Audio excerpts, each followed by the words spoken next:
सासू माँ बदल गई। कहानी उस घर की है जहाँ बहू और बेटी को एक माना जाता था, लेकिन फिर अरे शिखा बेटा, तू रसोई में क्यों घुसी रहती है? जा, रोटी मैं बना लूंगी। नहीं माँ जी, आप बैठिए, बस सारा खाना बन ही गया है। श्वेता को बोल देती हूँ, वो खाना लगा देगी सबका। सॉरी भाभी, मेरे पास वक्त नहीं है। माँ, मुझे पैसे देना, पार्लर जाना है। हाँ चली जाना, भाभी को भी ले जाना। वो भी जाने को बोल रही थी पार्लर, पर पहले ना मदद कर दे उसके खाना लगाने में। देख माँ, वो बहू है, उसे बहू रहने देना। इतना सर पर मत चढ़ा भाभी को। श्वेता, ज्यादा मत बोला कर। बहू और बेटी में कोई फर्क नहीं होता है। जा जाकर काम कर। ननद को माँ का भाभी से इस तरह प्यार करना बिल्कुल अच्छा नहीं लगता। वो बार बार किसी न किसी तरह माँ को भाभी के खिलाफ भड़काती रहती, लेकिन कोई फायदा ना होता। एक रोज, अरे बेटे किशन, जा बहू को कहीं घुमा कर ला। सारा दिन घर में काम करती रहती है। हाँ माँ, हम लोग जा रहे हैं ना गोवा। अच्छा जी, भाभी ने तो हमें बताया भी नहीं। वैसे तो सारी पंचायत करती है, ये गोवा वाली बात क्यों छुपा गई हमसे? अरे क्योंकि उसे खुद नहीं पता था बहन। मुझे टिकट सस्ती मिल रही थी तो मैंने बुक कर दिया। हाँ शिखा, पैकिंग कर ले, संडे हम जा रहे हैं गोवा। दोपहर में शिखा पैकिंग कर रही थी कि सास आ जाती है। ये क्या बहू, साड़ियाँ? अरे गोवा जा रही है घूमने या फिर शादी में मायके हैं? माँ जी, ऐसा कुछ है ही नहीं, समझ में नहीं आ रहा क्या रखूं कपड़े में। अरे तेरी और श्वेता की साइज तो एक ही है। उसके कुछ मॉडर्न कपड़े ले ले, आकर लौटा देना। हाँ माँ जी, ये ठीक रहेगा। शिखा श्वेता के पास जाती है और उससे कपड़े मांगती है। ना जी ना, मैं अपने कपड़े ना दूं। वैसे भी फैल जाएंगे मेरे कपड़े, बहुत महंगे वाले हैं। शिखा मुंह लटकाकर कमरे में आ जाती है तो सास कहती है, चल तैयार हो जा, तुझे मैं शॉपिंग करा कर लाती हूँ गोवा की। बस फिर क्या था, सास बहू निकल जाते हैं मार्केट और एक से बढ़कर एक ड्रेस खरीद कर घर आते हैं। पहले बता देती कि नए कपड़े दिलाने वाली है भाभी को, तो मैं अपने ही दे देती ना भाभी को। मुझे दिला देती नए कपड़े। देख श्वेता, परिवार का मतलब सबके साथ रहना होता है, ना कि सिर्फ अपना सोचना। वैसे भी तुझे अच्छे संस्कार सीखने चाहिए। और रही बात कपड़ों की, तो शिखा, आज से घर पर भी तू मॉडर्न कपड़े ही पहनेगी। कोई जरूरत नहीं है ये साड़ी वाड़ी लपेटने की।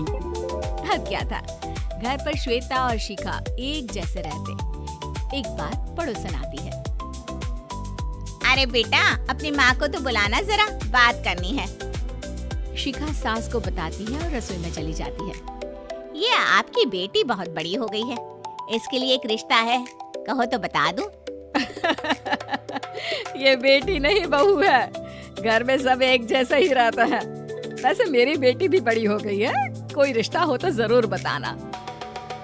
पड़ोसन रिश्ता लेकर उन लोगों के घर आती है।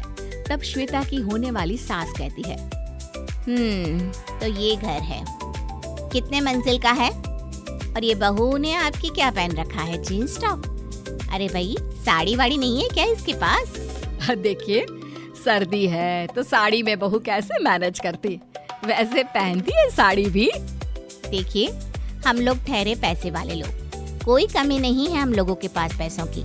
बहुत पैसे हैं, जमीन, नौकर चाकर, कार, सब कुछ है, लेकिन घर में संस्कारी बहू चाहिए। समझ रही हैं ना आप? सास कुछ कहती कि श्वेता बोल पड़ती है, हाय रे, नौकर चाकर से लेकर जमीन, कार, पैसा। हाँ, मुझे रिश्ता मंजूर है मुझे। अरे रुक जा श्वेता, मैं बात कर रही हूँ ना। देखिए, हम लोगों के घर इतनी आजादी नहीं मिलेगी।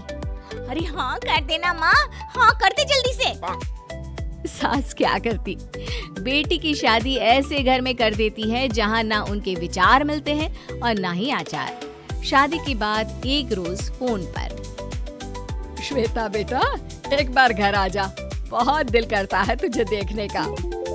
माँ, वो घर पर बहुत काम होता है, कैसे आऊँ? बड़ा घर है, लेकिन आने जाने वालों की लाइन ही लगी रहती है। बेटा मैं तो जानती थी उस घर का हाल, लेकिन तू ही नहीं मान रही थी। माँ देख, हर घर का यही हाल है। तेरी बेटी को यहाँ घूंघट हटाने की परमिशन नहीं है और एक तरफ भाभी स्कर्ट पहनकर घूम रही है। बेटा मुझे क्या पता था कि मेरी बेटी को ससुराल के नाम पर पिंजरा मिल जाएगा। अच्छा माँ, फोन रखती हूँ, सास को गर्मा गर्म रोटी खिलानी है। तुम लोगों की तरह नहीं कि एक रोटी बनाओ, एक सब्जी बनाओ, फिर सारा दिन फ्री होकर घूमो। सास फोन तो रख देती है, लेकिन सोच में पड़ जाती है कि एक तरफ बेटी जिसे कोई आजादी नहीं, वहीं दूसरी तरफ बहू जिसे देखकर लगता ही नहीं कि उसकी शादी भी हुई है। अगले रोज। शिखा, अरे ओ शिखा। हाँ माँ, क्या हुआ? कुछ चाहिए आपको? मैं जिम जा रही थी। जिम के कपड़ों में बहू को देखकर सास को घूंघट में अपनी बेटी का ख्याल आता है। देख बहू, घर में बहू की तरह रहा कर। इतने टाइट कपड़े पहनकर जिम जाना पसंद नहीं मुझे। जा जाकर रोटी बना। रोटी? माँ अभी तो शाम के 6 बजे हैं, इस वक्त रोटी? अब क्या मेरे खाने पीने पर भी पहरा है? अरे जब मर्जी तब मैं अपने घर में खा भी नहीं सकती क्या? बहू को अजीब लगता है। वो समझ नहीं पाती कि जो सास कल तक इतनी सपोर्टिव थी, उन्हें अचानक से क्या हो गया। वो किचन में जाती है, गरम रोटी के साथ 2 तरह की सब्जी, रायता, सलाद सब लेकर सास के पास आती है। माँ जी, खाना।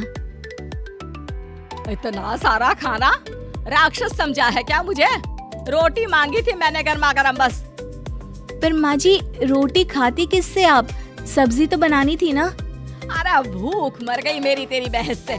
जा जाकर काम कर, अंदर पूरी रसोई साफ कर। बहू अंदर चली जाती है। थोड़ी देर में श्वेता घर आती है। अरे शिखा जल्दी से चाय ला, पकवान बना, मेरी बेटी आई है। अरे नहीं नहीं माँ, ड्राइवर बाहर खड़ा है। मैं तो घर का कोई सामान खरीदने के बहाने यहाँ आ गई हूँ। मुझे जाना होगा।